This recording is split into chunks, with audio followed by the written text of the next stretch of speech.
Namaskar, Abhishek once again with a new episode, the Sandal Lahari with Abhishek. In this episode, I'll immerse in a next five verses, verse 6 to 10 of Sandal Lahari, great scripture by Bhagavad Pad Adi Sankaracharya. Let's immerse in the wave of bliss, Anand Lahari. In the verse 6, Dhanuha पौष्पम Morbi मधुकरमयी पंचविशिखाः वसन्तः सामन्तो मलयमरुदायो धनरथः तथापयैकः सर्वं हिमगिरिसुते कामपि कृपा मतंगे त्वद्वदनंगो विजयति नरेषु त्रियुगलकम्. The bow of Kama, the god of love, Kamadev, is made of flowers. Its string is of the buzzing bees, honey bees. His 5 arrows are made of flowers. Spring is his companion, and the breeze from the Malay mountain is his chariot, Rathi. Yet, O daughter of Himalayas, it is only through your grace that this bodiless Kama can still conquer both men and women and be victorious. In Hindi, Kamadeva का धनुष पुष्पों से बना हुआ है और उसकी डोरी मधुमक्खियों से बनी है। उसके 5 बाण फूलों के हैं, बसंत उसका मंत्री है और मलयाचल की हवा उसका रथ चालक।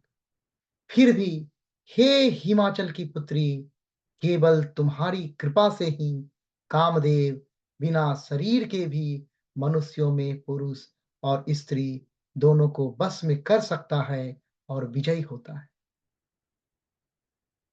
भगवत पाद आचार्य महान आदि Shankar is revealing the superior bliss of goddess on Kamdev. How beautifully. Let's come in the next verse. Verse 7.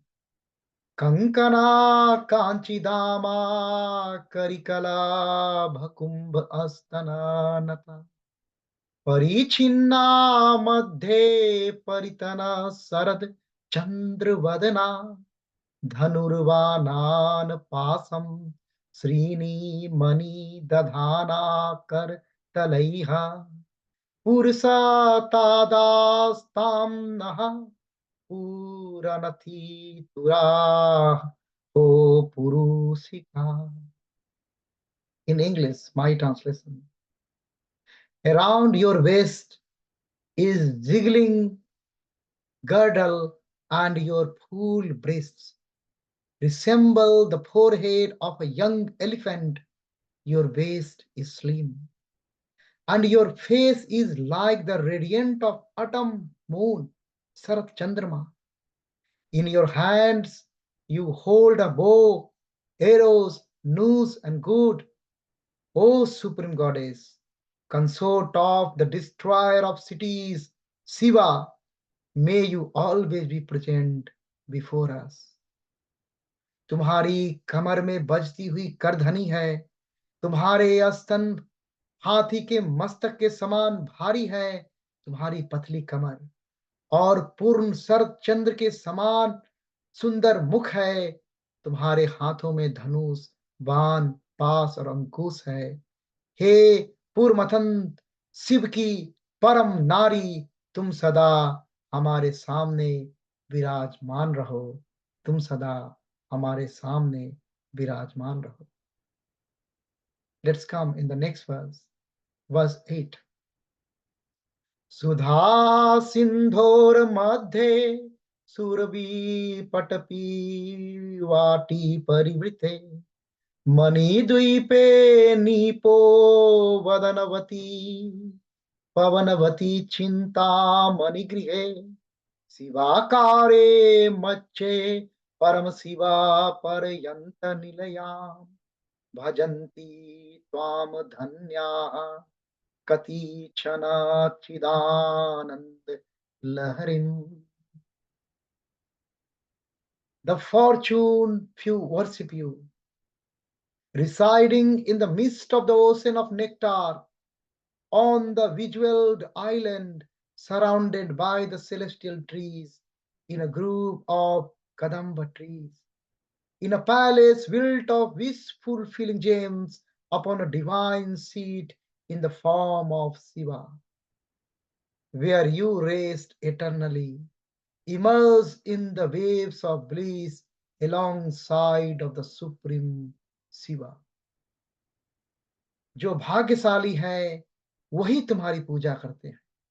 तुम्हारी दिव्य उपस्थिति अमृत के सागर के बीच स्थित है, स्वर्गीय वृक्षों से घिरे मणि द्वीप पर, जहां कदम के बगीचे हैं, चिंतामणि से बने महल में, शिव के रूप वाले दिव्य आसन पर तुम परम शिव के साथ सदा आनंदमयी लहरों में विलीन रहती हो। Adi Shankar is giving philosophical flavor now. So subtle meaning is coming up that will touch you when you immerse in the verse.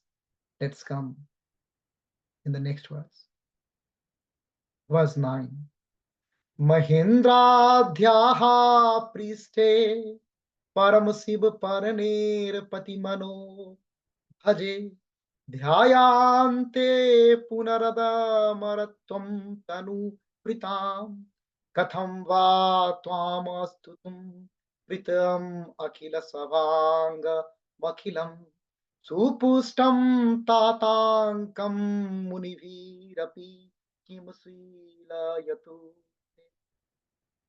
Even Indra, the king of God, even Indra and other gods worship you, holding you close to their heart as the cherished leaf of Shiva, the Belpatra. They meditate on you, aspiring to regain their immortality. O Mother, how can I praise you when even the sages, with all their preparations, find it hard to extol all your virtues? इंद्रादि देवता तुम्हारी पूजा करते हैं और शिव के प्रिय पत्र की तरह तुम्हें अपने हृदय में धारण करते हैं। वे अमृतत्व को पुनः प्राप्त करने की आकांक्षा से तुम्हारा ध्यान करते रहते हैं। हे माता, हे जगत माता, मैं तुम्हारी यह स्तुति कैसे करूं? जिनकी पूजा के लिए ऋषियों ने सभी आवश्यक तैयारियां की, उनका गुणगान मैं कैसे करूं? Let's immerse in the next verse. Verse 10. गिरामाहुर देवीं द्रुहीन ग्रीमागम विदो हरेह पत्नीं पद्मां हर सहचरीं आदृतनयां दूरिया कापि त्वं दुरधिगम निर्वाचन पदा महामाया विश्वं भ्रमयसि पर ब्रह्म महिषी. Oh, those learned in the scriptures call you Saraswati, the consort of Brahma, Lakshmi, the wife of Vishnu, the Parvati, the companion of her, Arthat Shiva. But you are beyond all these, existing in the fourth state of Turiya, beyond comprehension and description. O Supreme Queen of the ultimate reality, Para Brahma, You are the great illusion Mahamaya, and you cause the entire universe to be enchanted and deluded. आगम शास्त्र के ज्ञानी तुम्हें सरस्वती कहते हैं, ब्रह्मा की पत्नी, विष्णु की पत्नी लक्ष्मी और हर अर्थात शिव की संगनी पार्वती। परंतु तुम इन सब से परे हो, एक तुरीय अवस्था में जिसे समझना कठिन है, जो परे है, जिसका वर्णन नहीं किया जा सकता है। हे ब्रह्म स्वरूपनी, हे पर ब्रह्म की महिषनी, सुप्रीम ब्रह्म की पत्नी, तुम महान माया हो और पूरे विश्व को मोहित करती हो और पूरे विश्व को मोहित करती हो।